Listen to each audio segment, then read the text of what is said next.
Ça s'appelle Suikoden. C'est la seule fois où j'ai pleuré à la fin d'un jeu, quoi. J'ai jamais été aussi transporté par une histoire. Donc, je m'appelle Tristan Chevalier et j'ai 30 ans. Je suis né à Lyon, mais j'ai grandi en Isère, à Bourgoin-Jallieu. Et je suis arrivé à Lyon pour mes études à 18 ans, mais je venais déjà régulièrement à Lyon quand j'étais adolescent pour faire du théâtre.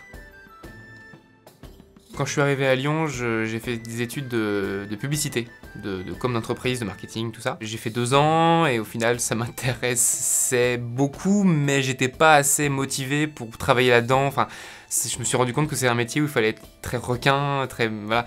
Et en fait, à ce moment-là, j'étais déjà trop à fond dans le théâtre en amateur pour continuer à bosser. Et en fait, je faisais que ça. Je passais mes journées au théâtre. Je faisais de l'impro, je faisais du théâtre, j'avais intégré d'autres troupes pour jouer. Donc en fait, je passais pratiquement tous mes soirs de la semaine au théâtre. Et après, j'ai fait une formation de scénariste. C'est la Seine-sur-Saône, l'école qui avait lancé un pôle scénariste. Donc j'ai intégré ce truc-là, j'ai fait une formation de 6 mois, à l'issue desquelles j'ai fait un film. Donc j'ai continué à donner des cours tout en écrivant des pièces. Plus tard, j'ai fait une formation de comédien, et du coup maintenant je cumule les deux. C'est-à-dire que je donne beaucoup de cours à des adultes, à des enfants, à des ados, d'impro, à des jeunes à troubles du comportement, à des jeunes grands brûlés, traumatisés, enfin dans le centre de rééducation, je travaille, voilà. Je cumule un peu tout ça, j'écris des pièces, je joue dedans, je donne beaucoup de cours, et je vis comme ça.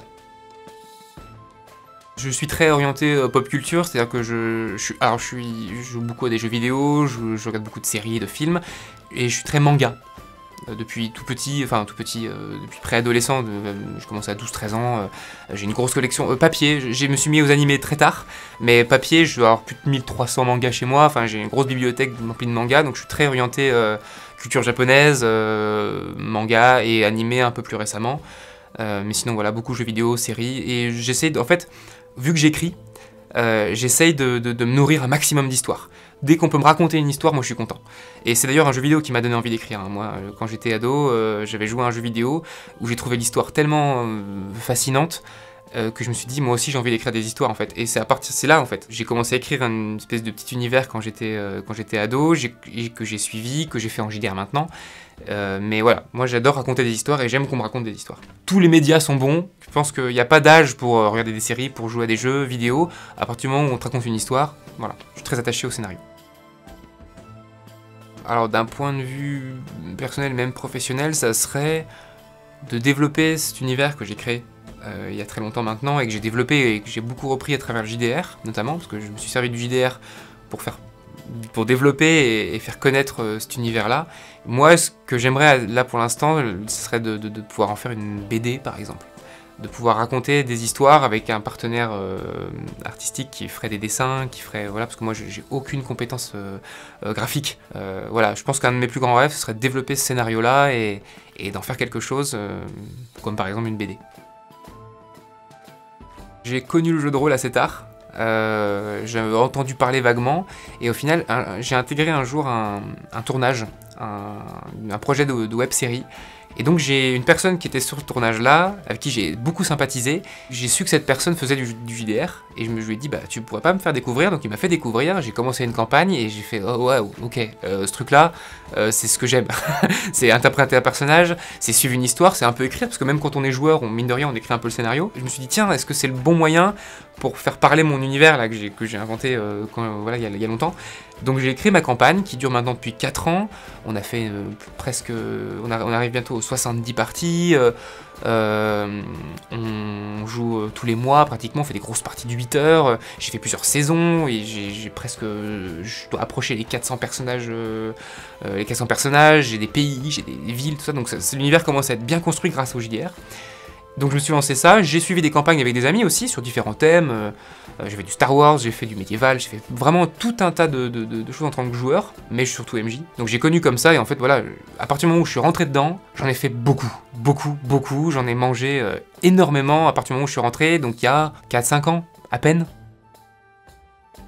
Je crois que je suis pas sûr d'avoir de préférence. J'ai fait de la science-fiction, j'ai fait du western. Enfin, en fait, mon univers à moi englobe plein de choses, donc du coup, j'ai pu tester plein de trucs. J'ai testé du viking, j'ai testé de la science-fiction, j'ai testé du western, j'ai testé du cyberpunk, de l'enquête toute simple, quotidienne, enfin d'un point de vue réaliste, genre pas sans magie, sans... J'ai fait un peu tout. Franchement, je saurais pas dire si j'ai un univers préféré, quoi. Non, j'en ai pas. Pendant le confinement de 2020, il y a eu un ami à moi, un ami comédien qui joue dans une de mes pièces, qui a lancé un défi sur YouTube qui était de... il tournait ses propres chants contre chants, enfin il tournait ses propres scènes en laissant un blanc en contre-chant dans son tournage en fait, et on devait nous remplir. Donc en gros il dialoguait tout seul et on remplissait avec les phrases qu'on voulait. Il avait appelé ça la co-vidéo. Et plein de gens ont participé, et j'ai participé moi aussi, et en fait, Hugues, qui était MJ sur Witcher, a vu la vidéo, a trouvé ça rigolo, parce qu'on s'est rencontrés sur un groupe Facebook pendant le confinement qui était de qu'est-ce qu'on fait les artistes, peu importe le bord, hein, graphiste, comédien, auteur, metteur en scène, tout ça, qu'est-ce qu'on fait pendant le confinement? Donc on s'était approché à ce moment-là, et il a vu la vidéo, il m'a dit bah tiens, est-ce que tu veux pas intégrer l'actuel play que je vais faire? Bah, l'équipe, qui était une belle rencontre, je trouve. Et ce que je préfère sur le projet Roll, c'est qu'en fait, on n'est jamais satisfait. C'est-à-dire qu'en fait, il n'y a aucun moment où on se dit « Ok, c'est bon, c'est génial, ce qu'on fait, c'est parfait. » Non, on est toujours « Ok, aujourd'hui, c'était mieux, mais on veut faire plus. » Voilà, et c'est vraiment ce que j'aime, c'est qu'en fait, on travaille beaucoup on réfléchit beaucoup, on en parle beaucoup, on est honnête sur ce qui marche, sur ce qui marche pas. On essaye, en tout cas, de progresser à chaque fois. Et c'est ce qui me plaît, j'ai fait trop de projets où on se disait ok c'est bon et on y va un peu en dilettante en se disant voilà ça va marcher. Que ça soit les joueurs, le MJ, la technique, tout ça, je trouve qu'on est tous investis, on y croit, on a envie de se donner et si ça marche pas c'est pas grave, on essaye et on fait de notre mieux. Et je pense que c'est ça qui me plaît, ouais.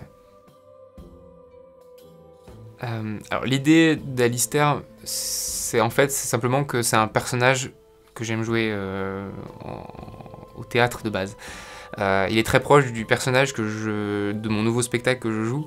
Souvent quand on est comédien, il y a des personnages refuges, c'est-à-dire des personnages où on se dit ok ça je maîtrise, je m'amuse dedans et ça fonctionne. Et je voulais pour la première saison faire un personnage comme ça, je voulais pas me dire allez tiens je vais faire un truc que je connais pas, je voulais faire un personnage que je connais bien, que j'aime bien faire. Après je l'ai adapté à Witcher, j'en ai fait un bard, et puis après avec le scénario, avec les autres joueurs, ben, ça s'affine, ça se transforme. Mais je suis parti sur un personnage un peu peureux, un peu qui a du bagou, qui va tenter de s'en sortir, qui est un petit peu... qui manque parfois un peu d'humilité, qui se la joue, qui vient un peu de la noblesse, enfin le personnage un peu enflure quand même sur les bords. Moi, et j'aime bien ces personnages-là parce que on les aime pas à la fois. Et c'est ce que je préfère dans les personnages. C'est-à-dire que ce personnage-là, en tout cas c'est ce que j'essaie de donner, c'est-à-dire qu'on va l'aimer parce qu'il peut être rigolo, parce que il a le côté fun du bard, parce que il va faire des actions un peu drôles, mais en même temps il va avoir des réflexions et des moments où on va se dire mais quelle horreur ce personnage quoi. Et c'est ce que j'aime. Je parlais tout à l'heure du côté manichéen, j'aime pas quand un personnage est tout blanc ou tout noir, et ben je trouve qu'Alistair c'est ça, c'est qu'il peut très bien refuser de payer ou se barrer quand il y a de l'action et que ça va être danger pour lui, mais en même temps il va être rigolo, voilà. Donc j'essaye de faire ça moi avec Alistair, j'essaie de le rendre à la fois aimé et détesté. Voilà. J'aime beaucoup, c'est un peu personnel, ressentir l'hostilité du public. Ça m'est arrivé de jouer des personnages de méchants, ou en tout cas d'antagonistes dans un spectacle, et quand je sens que le public m'aime pas, ou j'adore, parce que ça marche.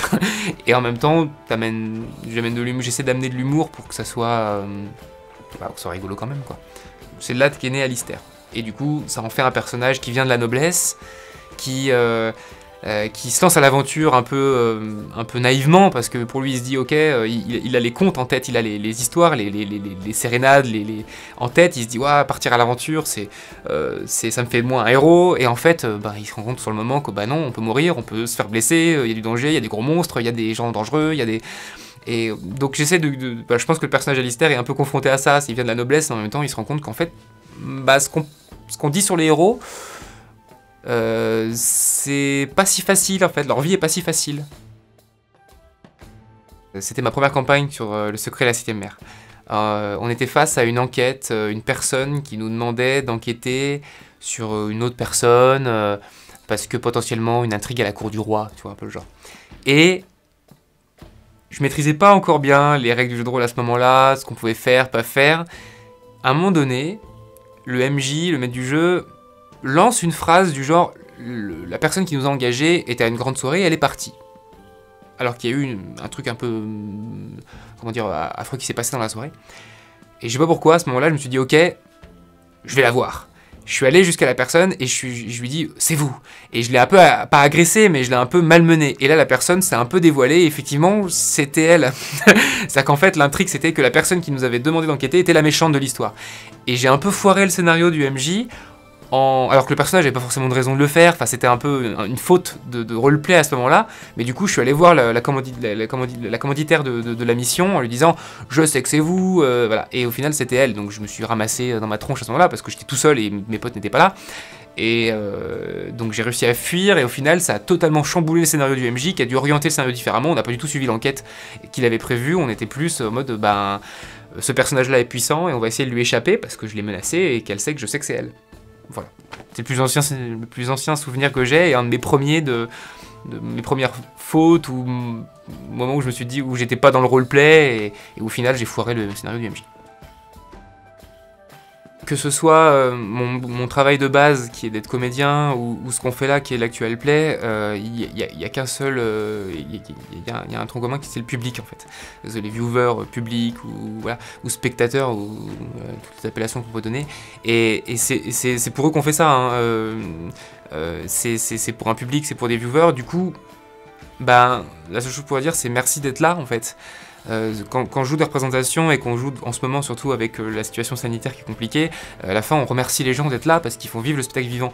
Du coup, c'est la seule chose que je pourrais dire, c'est bah merci de répondre présent avant tout, de soutenir, d'être là, de soutenir même financièrement s'il y en a qui le font, même si vous le faites pas, c'est simplement d'être présent et de soutenir les démarches artistiques, de soutenir quand il y a des gens qui continuent à faire vivre les tournages, les spectacles, ou même sur YouTube ou sur n'importe quel média, les gens répondent présents, et c'est génial. Donc bah, merci tout simplement de nous suivre, parce qu'il faut faire vivre tout ce qui est artistique, tout ce qui est toutes les personnes qui se donnent pour donner du contenu artistique et immersif, et que ce soit du jeu, du théâtre, de la musique, de la peinture, tout ça. Faut soutenir l'art. En ce moment, c'est triste, en fait. On n'a que des infos négatives, on n'a que des choses qui nous disent regardez comme c'est triste, comme c'est horrible tout ce qui se passe. On s'évade un peu. On rêve un peu. On regarde des choses drôles, on s'amuse, on voit des gens ensemble qui écrivent, qui jouent, Ouais, il faut rigoler. Il faut s'amuser, il faut rigoler, il faut... Voilà, c'est la chose que je dirais.